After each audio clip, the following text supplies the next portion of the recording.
toy spot, we're going to be having a look at the Batman EXP Extreme Power Batmobile.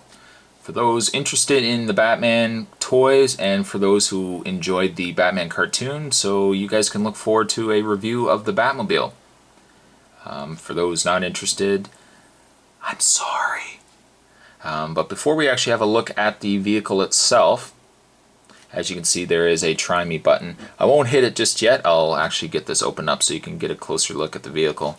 But we get a nice look at the packaging here. The Extreme Power follows the same color scheme as the individual carded figures. So we've got the nice bright red. We've kind of got that circuitry kind of Tron thing going down there at the corner. We turn the packaging around. One nice thing is that you get an open window on both sides actually, and then on the back of the packaging it says the criminals of Gotham City are bigger, stronger, and faster than ever. Now Batman must rely on EXP Extreme Power to power his weapons and vehicles and take down Gotham City's new breed of ultra-powerful villains. They've also got the same thing written in both Spanish and French. So if you're Spanish or French guys, you're not going to be disappointed. You're going to be able to read what it's about. Shows off the different various gimmicks of the vehicle, from the lights and sounds to the disc shooting things. Also holds one action figure, which I'll get into more when this is opened up. There's other vehicles in the wave. There is the Dragonfire as well as the Strike Cycle. Now, unfortunately, both of those are, I think, have Batman's built in. I know the Batmobile does, or the Bat Cycle does. Pretty sure the Dragonfire has a built-in Batman, which kind of sucks. You always wish that they could give you a Bat Cycle that you could put Batman on.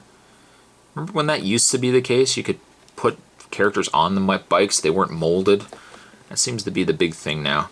There's Criminal Capture Batman, which is funny because this particular Batman was packaged with the Arkham Asylum Criminal Collection that I did a review of. So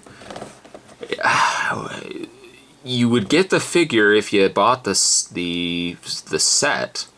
So I mean, you could justify, okay, it's a crappy figure, but the idea that you would be able to buy the figure separate, who would buy this?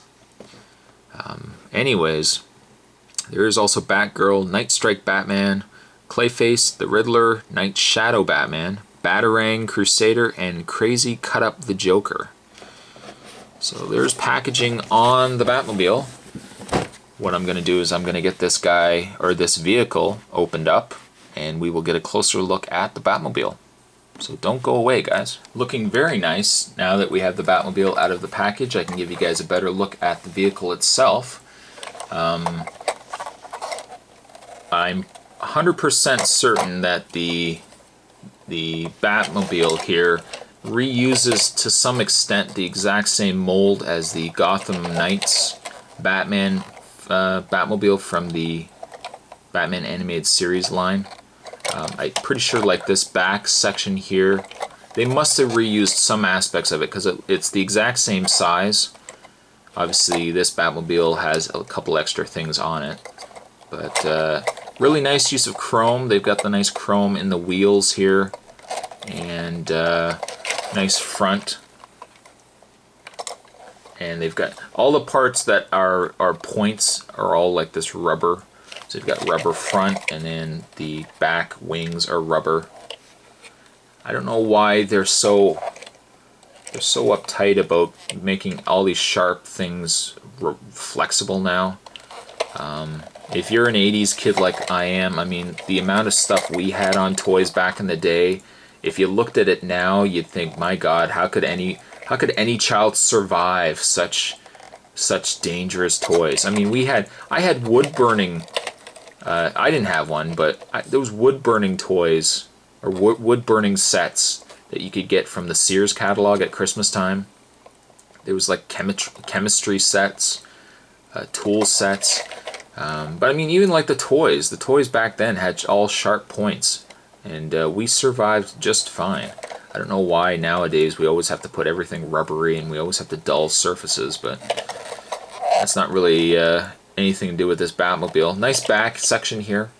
This Batmobile first made its appearance in the episode, what, RPM, where Batman battles Metalhead, and Metalhead basically takes control of the other Batmobile. Batman ends up destroying it, and he rebuilds this much sleeker Batmobile. It looks pretty much exactly like this, except for this kind of grill work up on the top here, which is really my one gripe with this vehicle. I really don't like that they had to throw this in here. They did it just to sell the toy. I mean, it's just for a gimmick, just for the kids. Had they just had this off, and there's no way to take it off because you would just have this open area, but had they just left it off, it would have been a perfect Batmobile. It would have looked exactly like the cartoon. But instead, we've got this thing that looks like a phone. You know, it's like you're, hello, you know, can I order a pizza? I don't see why they had to throw that in there. But vehicle rolls really nice. As you can see, the cockpit opens up. A little disappointing that they didn't actually have a kind of window here. Instead, they've got an open area where you can look right through. But I have a Batman figure here that you can actually put right into his vehicle. I mean, pretty easy. It's nice and open. So much so that Batman slides around a little too much, but at least he's got a seat belt that serves no purpose than just for show. And there you go. There's Batman in his Batmobile. We'll take that Batman out just so I can get a little more movement and ability to show you guys more of the detailing. Not really much on the bottom end of it. Now it has a couple of light up gimmicks. There is actually two, and I'm going to make sure I hopefully get the right one here. You switch the bottom. Okay, I hit the right one. There's two switches. Well, technically there's three. There's an off, there is this switch, and then there's the other one. When you select this switch, you can actually take this little button at the top here, and it lights up, and it makes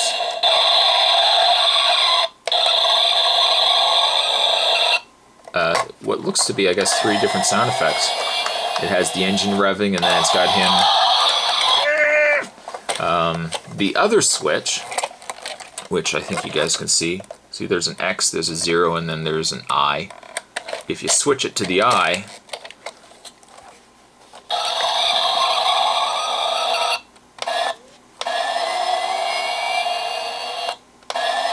it only has the one revving engine part in the button, but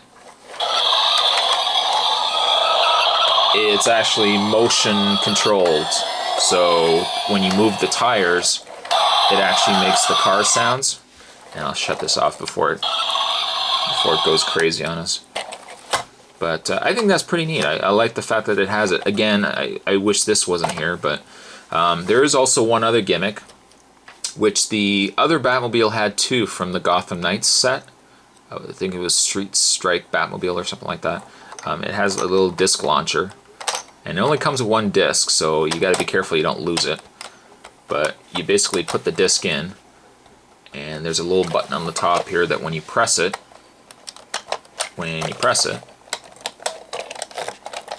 it fires off that disc. And as you can see, the disc has the Batman logo. It also comes with some instructions too, but not that you necessarily need them. But overall, it's a neat vehicle to have. I mean, if you've collected the other Batman figures like I have, it's nice to give him a Batmobile. I mean, every Batman needs a Batmobile. I never picked up the initial first wave Batmobile. It was a little boxier in design. Kind of wish I had picked it up so I could have had both, you know, so you can have them both on display. But I'm glad to have picked this up. My only one downside, the one thing I don't like, is this top grille area. Had this just been smooth and just black, it would have been awesome. Would have been a great vehicle. So I hope you guys enjoyed it. I think Batman's gonna go for a ride, maybe pick up some ladies. But hope you guys enjoyed it. That was a toy spot on the Batman EXP Extreme Power Batmobile. And with that, I'll see you guys next time.